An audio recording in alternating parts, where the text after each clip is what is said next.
Bien, hermanos, vamos a iniciar nuestro discipulado, el cual será virtual, pero espero que todos interactúen de una forma muy activa.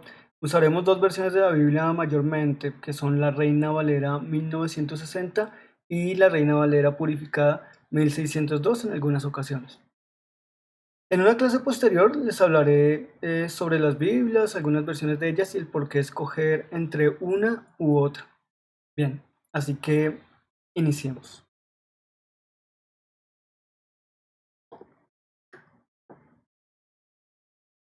El discipulado.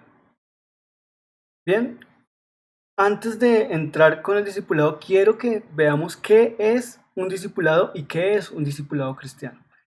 En Juan 8:32, la Biblia nos enseña, y conoceréis la verdad, y la verdad os hará libres. Y esta palabra, conoceréis o conocer, significa en el diccionario tener información o conocimiento profundos y con una experiencia directa sobre algo o alguien. Así que el propósito de este discipulado es exactamente eso, que cada uno de nosotros podamos tener un conocimiento profundo de Jesús, no de forma intelectual o histórica, sino como una persona real y tangible, como alguien muy cercano a nosotros. Así que si en verdad quieres ser libre, necesitas tener una amistad real con Jesús.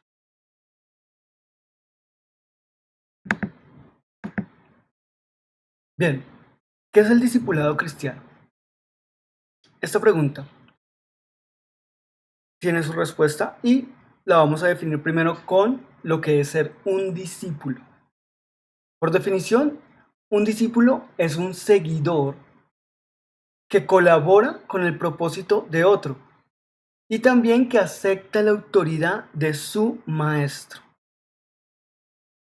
Así que para poder aceptar y colaborar con el propósito de nuestro Maestro, que es Jesucristo, debemos conocer cuál es ese propósito y entender los parámetros de su autoridad para poderlo aceptar.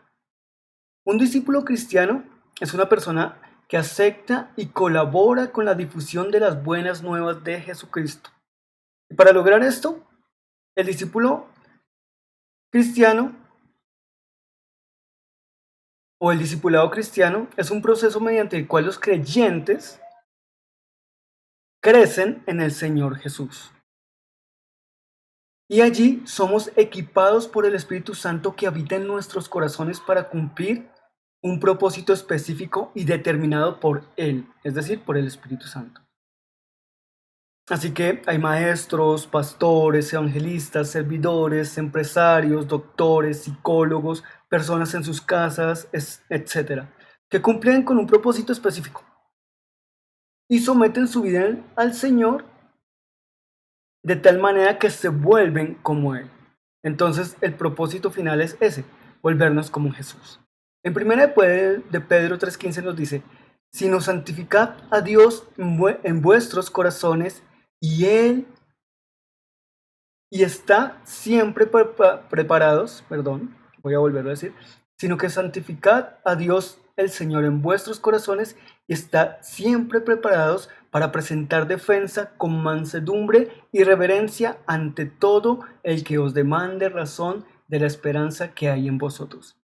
Así que debemos estar siempre dispuestos a dar testimonio de la razón de esa esperanza que está en nosotros y así discipular a otros para que anden en el camino de Dios.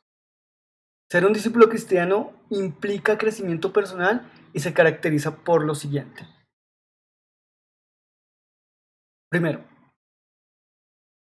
poner a Jesús en primer lugar antes que todas las cosas. La palabra de Dios en Marcos 8:34 en adelante nos dice, y llamando a la multitud con sus discípulos les dijo, cualquiera que quisiere venir en pos de mí, niéguese a sí mismo y tome su cruz y sígame, porque el que quiere salvar su vida la perderá, y el que pierde su vida por causa de mí y del evangelio, éste la salvará. Porque ¿qué aprovechará el hombre si ganare todo el mundo y perdiere su alma? ¿O qué recompensa dará el hombre por su alma? Porque el que se avergonzare de mí y de mis palabras en esta generación adúltera y pecadora, el Hijo del Hombre también se avergonzará de él cuando venga en la gloria de su Padre con los santos ángeles. Entonces, debemos entender que poner primero a Jesús es una decisión personal y nadie más la puede tomar por ti ni por mí. Es necesario negarnos a complacernos a nosotros mismos para empezar a complacer a Jesús. Debemos centrar nuestra atención siempre en Jesús, dejar el ego y entender que es una cuestión de vida. De nada sirve conseguir todo en este mundo si no entregamos primero nuestra vida a Jesús. Así que entregar nuestra vida a Jesús y dejar el ego es una decisión inteligente. También implica ser valiente. El mundo aborrece a Jesús, así que siempre serás perseguido si no te avergüenzas de él. Segundo, seguir las enseñanzas de Jesús. En Juan 8:31 está escrito: dijo entonces Jesús a los judíos que habían creído en él: si vosotros permanecéis en mí, mis palabras, perdón, dijo entonces Jesús a los judíos que habían creído en él: si vosotros permanecéis en mi palabra, seréis verdaderamente mis discípulos. Y en Filipenses 2:8 nos dice: y estando en la condición de hombre, es decir, Jesús estando en la condición de hombre, se humilló a sí mismo, haciéndose obediente hasta la muerte y muerte de cruz. Entonces, para seguir las enseñanzas de Jesús, debemos entender que debemos permanecer en su palabra. Y permanecer en su palabra es ser obedientes. Jesús allí fue el ejemplo perfecto de obediencia a Dios. Él, cuando vivió en la tierra, tenía una vida completa en obediencia al Padre aún hasta la muerte. Le costó aún su propia vida obedecerle a Dios. De la misma manera, si nosotros permanecemos en la palabra, nos va a costar la vida. Así que seguir las enseñanzas de Jesús se resume en ser obedientes a la palabra de Dios y seguirla aunque nos cueste toda nuestra vida. Y en realidad nos costará la vida, porque nunca vamos a ser las mismas personas. Pero ¿saben una cosa? Esto de que nos cueste la vida tiene una recompensa. En Mateo 19:29 dice: y cualquiera que haya dejado casas, o hermanos, o hermanas, o padre, o madre, o mujer, o hijos, o tierras, por mi nombre, recibirá 100 veces más y heredará la vida eterna. Así que no importa lo que aquí nos cueste, Dios retribuirá 100 veces más en nuestras vidas. Tercero, dar fruto. En Juan 15:5-8 dice: yo soy la vid, vosotros los pámpanos. El que permanece en mí y yo en él, éste lleva mucho fruto, porque separados de mí nada podéis hacer.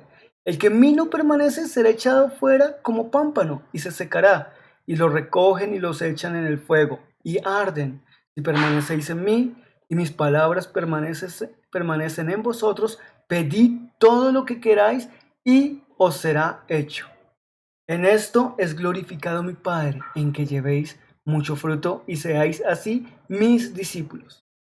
Entonces, entendemos que nosotros no podemos dar fruto por nosotros mismos. Es necesario permanecer unidos a Jesús y cerca de Él para dar fruto. El fruto no proviene de nuestros esfuerzos, ni de nuestra forma de actuar, ni de lo que mucho hagamos. El fruto proviene de una obra de permanecer en Jesús. Es decir, el fruto lo produce el Espíritu Santo en nuestras vidas si permanecemos cerca de Jesús. Entonces nuestro trabajo no es trabajar mucho ni esforzarnos mucho, sino estar cerca de Jesús, permanecer en Cristo. Es el Espíritu Santo el que produce el fruto en nosotros, así como lo dice en Gálatas 5:22-23. A medida que nos hacemos más obedientes al Señor y aprendemos a andar en sus caminos, nuestras vidas van a cambiar en obediencia. Y el resultado es ese, exactamente. El fruto que tenemos es que nuestra vida se vuelve más obediente a Dios y a su palabra. Y esa obediencia causa que nuestras vidas cambien totalmente. Vamos a tener una nueva conducta, nuevos pensamientos, nuevas palabras, acciones. Y el cambio se produce desde adentro, no desde afuera. No se produce de una forma religiosa o que empiecen a mover los ojos de una manera o que cambies el peinado o que tu vestimenta sea diferente. No, el cambio se produce desde adentro hacia afuera. Entonces tal vez el resultado de eso puede ser que tu manera de vestir, tu manera de hablar, tu manera de peinarte, todo eso puede cambiar, pero debe ser como resultado de un cambio interno. No que hagas un cambio de apariencia externo para mostrarle a la gente que eres bueno. Eso no va a servir. Entonces entendemos eso. Que no es algo que hagamos nosotros mismos o por nuestro parecer o por nuestra cuenta. Es por el Espíritu Santo. Es Dios el que se encarga de hacer todo esto. Como cuarto punto, encontramos que para ser discípulos es necesario el amor, el amar a otros discípulos. En Juan 13, 34, 35 vemos, un mandamiento nuevo os doy, que os améis unos a otros como yo os he amado, que también os améis unos a otros. En esto conocerán todos que sois mis discípulos, si tuvierais amor los unos por los otros.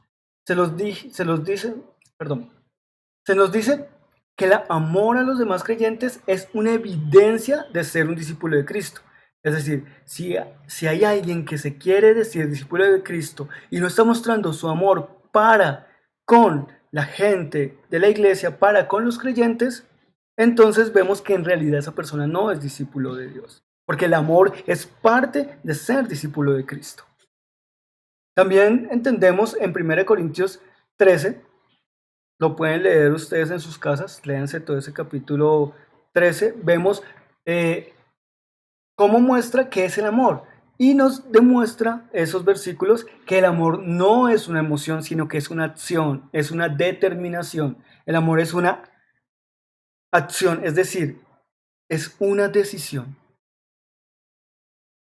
El amor no proviene de las emociones, ay, es que me sentí enamorado hoy, como esos enamoramientos normalmente de la juventud que una chica, un chico se enamora de alguien porque lo ve bonito y siente como ese enamoramiento y como que ese sentimiento tan bonito, ay, tan chévere, la tan linda persona. Ese es un enamoramiento que no es amor, simplemente le pareció bella y deslumbrante esa persona. Pero el amor es una decisión que conlleva mantener el amor a pesar de las circunstancias.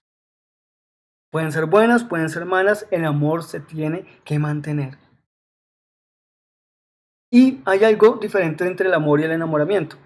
El enamoramiento es algo que es temporal y dura poco tiempo, pero el amor es algo que permanece y se mantiene a través del tiempo y nunca se acaba.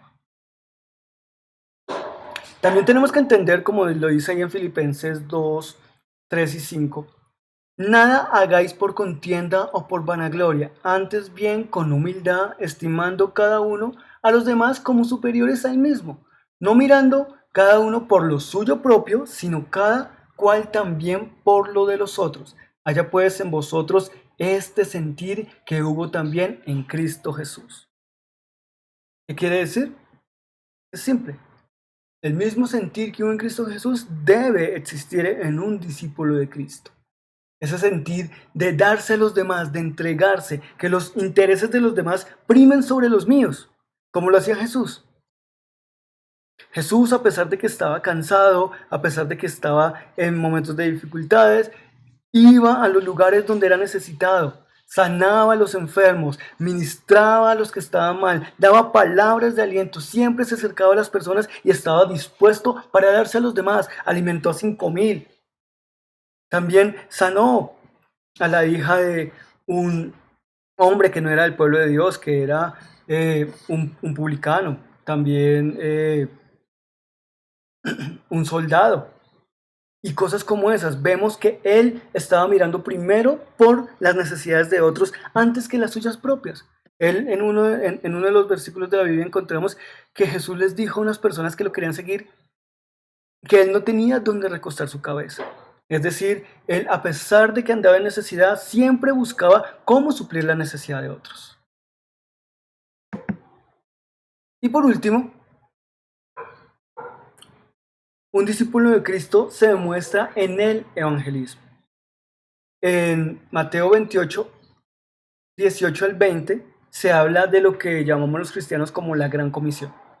Y dice, y Jesús se acercó y les habló diciendo, toda potestad me es dada en el cielo y en la tierra. Por tanto, id y haced discípulos a todas las naciones, bautizándolos en el nombre del Padre y del Hijo y del Espíritu Santo, enseñándoles que guarden todas las cosas que os he mandado. Y aquí yo estoy con vosotros todos los días hasta el fin del mundo.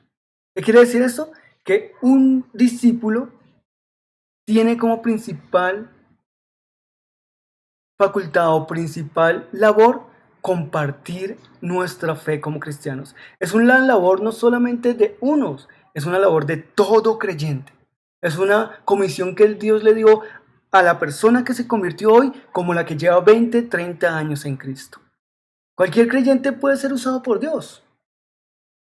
¿Por qué? Porque con su vida transformada puede hacer mucho.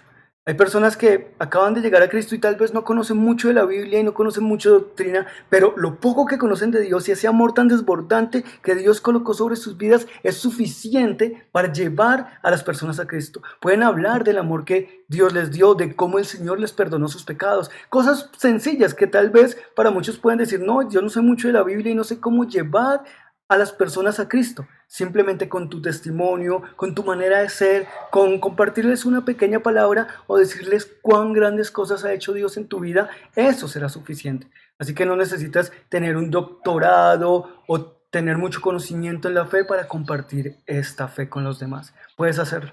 Y eso es el objetivo de nuestro discipulado. Amén, mis hermanos. Dios me los bendiga, los guarde y seguimos adelante con estas clases que van a estar geniales.